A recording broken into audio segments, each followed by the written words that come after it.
If you just started out with your CLAT 2027 preparation, you might be confused what to study, how to study, and how much time actually do you have to devote. Hello everyone and welcome to NLTI. Today in this video, we are going to understand how much time do you actually have to devote every day if you are preparing for CLAT 2027. Let's get started.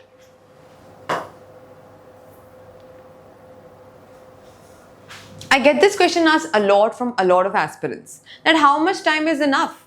How they should actually prepare and plan their day to study well, practice well, revise well, and eventually crack the exam. And some people tell them that maybe if they'll read 8 to 10 hours in a day, that's going to make some difference. While some tell them that if you even devote 4 hours in a day, that's going to be enough. So what is going to be the appropriate number of hours that any aspirant should devote?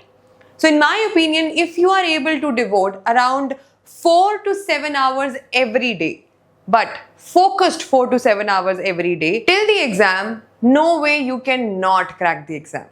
But something that I said here is very important. I said 4 to 7 focused hours. Let's understand what does that mean.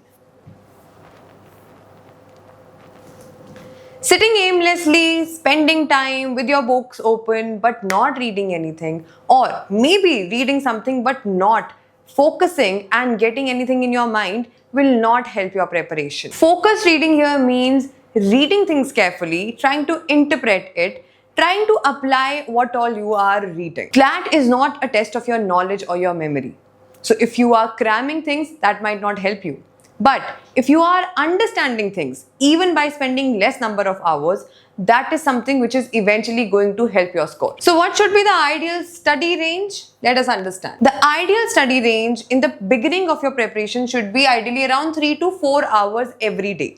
And as you level up your preparation and the exams get a little closer, then you should be devoting around 5 to 7 hours focused hours every day. If you are thinking that you can spend 10 to 12 hours in the last few months of the preparation, that is not something which is going to help you. That might burn you out, you might not be able to focus on things, and definitely you cannot retain and recall things in your mind when it is required. And now when we talk about focused hours, so what exactly your CLAT study hours should include? In a day, whenever you are studying, if you're spending 4 hours, 3 hours, 5 hours or 8 hours, it should definitely include you reading long passages almost every day, you solving legal reasoning and logical reasoning questions, you revising current affairs as and when you can, and sometimes you should also take time out to analyze the mock test that you are taking. Apart from that, you do not just have to study just for the sake of getting knowledge. You're studying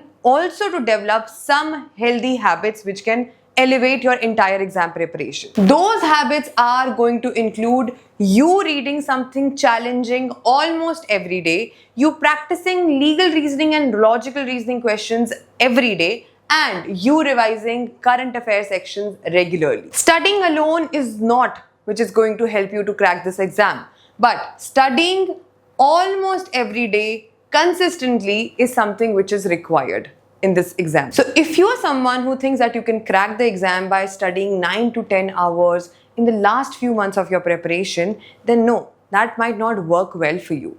Even if you are spending less number of hours every day, but you're doing it consistently, starting from today till the end of your preparation, that is something which is going to be extremely beneficial and helpful for you.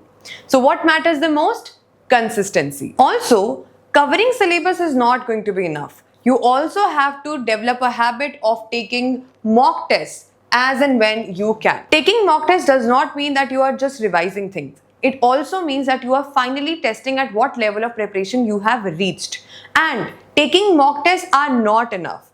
What exactly is going to improve your score is analyzing those mock tests. So whenever you take a mock test, also take time out to analyze your mocks. And while analyzing, check where are you making mistakes? What are the areas where you're actually struggling?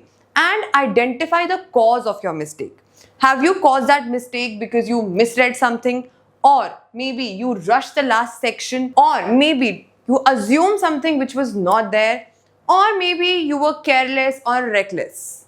Identify the mistakes and try to improve the same so that you do not repeat them. And that eventually is going to help you improve your final score. So now let us understand what an ideal day of your preparation should look like. So in the morning, you should be reading editorials and you should definitely be practicing English passages. In the midday, you should solve legal reasoning and logical reasoning questions. In the afternoon, you should collect or revise current affairs, and in the evening you should be taking any practice test. It can be a sectional or it can be a full-length mock. That's going to be your choice. So what I really want you to take away from this video is that you also have to measure your preparation, and measuring your preparation does not mean that you have to measure the number of hours you have devoted in studying. Measuring here means that how much quality you have read during those study hours. So even if you've studied for just 2 hours, but those 2 hours were utmost focused and you have read something important, you have understood something challenging, and you have revised something, or probably you have devoted time in analyzing a mock and identifying your mistake.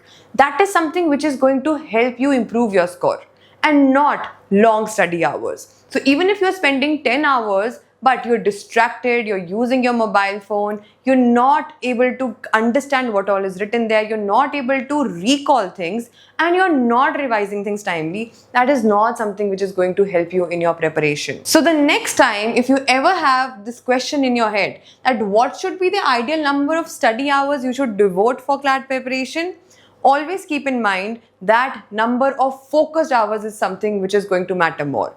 And more than that, something really important is consistency. Even if you're spending less number of hours but you're doing it consistently, that is something which is going to be extremely beneficial for your preparation. I hope you found this video useful and you're going to apply all that information that we have shared with you in your CLAT preparation as well. Thank you so much everyone, and stay tuned for more.